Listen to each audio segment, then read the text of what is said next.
New mock drafts keep rolling in, and each one feels like a new chapter in the ongoing saga of what the Miami Dolphins might, or might not, do when the 2025 NFL Draft arrives. But this latest projection from NFL.com's Chad Reuter, it's not just a draft. It's a puzzle, a challenge, a test of patience and priorities, and, depending on your perspective, maybe even a glimpse into a future that not everyone is ready to embrace. So, let's break it down, piece by piece, question by question. First-round picks are currency. They're leverage. They're the golden tickets that can reshape franchises, and Reuters' mock has Miami deciding not to spend its first-rounder where they stand but rather flip it in a trade-down scenario. The Dolphins, in this projection, send the 13th overall pick and a fourth-rounder to the Houston Texans in exchange for the 25th pick, a second-rounder, and a third-rounder. It's an interesting move, a calculated one, a move that prioritizes volume over elite positioning. But what's the return?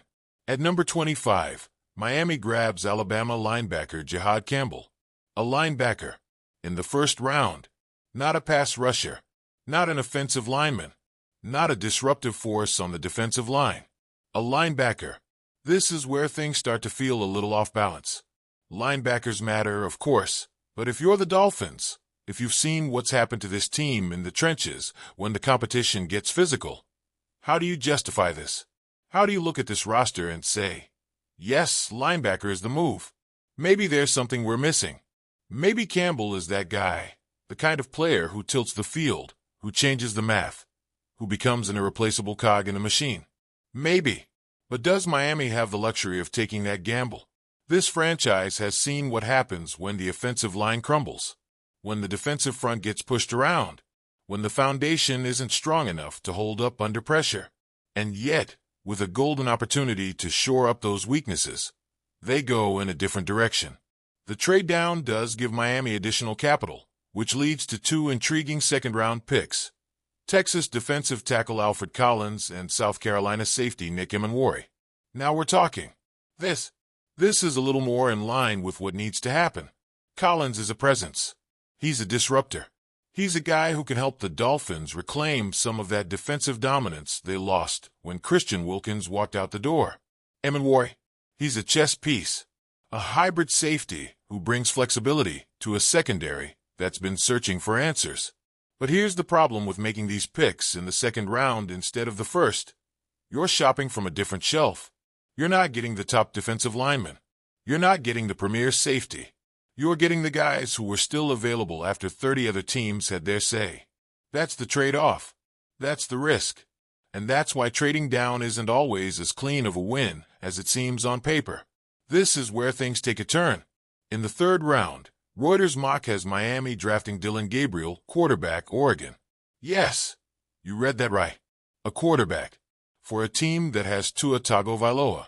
For a team that has invested in Tua. For a team that, as of now, hasn't given any real indication that they're looking to shake up the quarterback room. But here's where it gets even more intriguing. Gabriel isn't just any quarterback. He's eerily similar to Tua. Left-handed. Undersized. From Hawaii. Plays a style that feels familiar, maybe a little too familiar. So what exactly is the plan here? Is this just a best player available situation? A value pick? Or is this something else? A contingency plan? A hedge? And if it is a hedge, what does that say about Miami's confidence in Tua? Look, nobody's saying Gabriel is coming in to steal the job. Nobody's saying this is a repeat of the Ryan Tannehill to Marcus Mariota to Ryan Fitzpatrick to Tua cycle. But it raises questions. It forces the conversation. And if you're drafting a quarterback, even in the third round, you better have a damn good reason for doing it. Because here's the thing about quarterbacks. Once you bring in a new one, especially one with a similar skill set to your starter, the questions never stop. The speculation never dies. And whether Miami wants to or not, this pick would put them right in the middle of it. Oh, and let's not forget the other third-round pick. Virginia Tech wide receiver Jalen Lane. Yes, another receiver. Because apparently, you can never have too many guys named Jalen, Jalon, or Jalen. Jokes aside, Lane is a solid player. He's got speed. He's got upside. And he fits the mold of what Mike McDaniel likes in his offensive weapons. But with all the other needs this team has, critical needs, fundamental needs, does this feel like the best allocation of resources? It's not about laying himself. It's about the larger picture, about priorities, about whether Miami is truly addressing its most pressing concerns or just adding more talent to areas that are already strengths.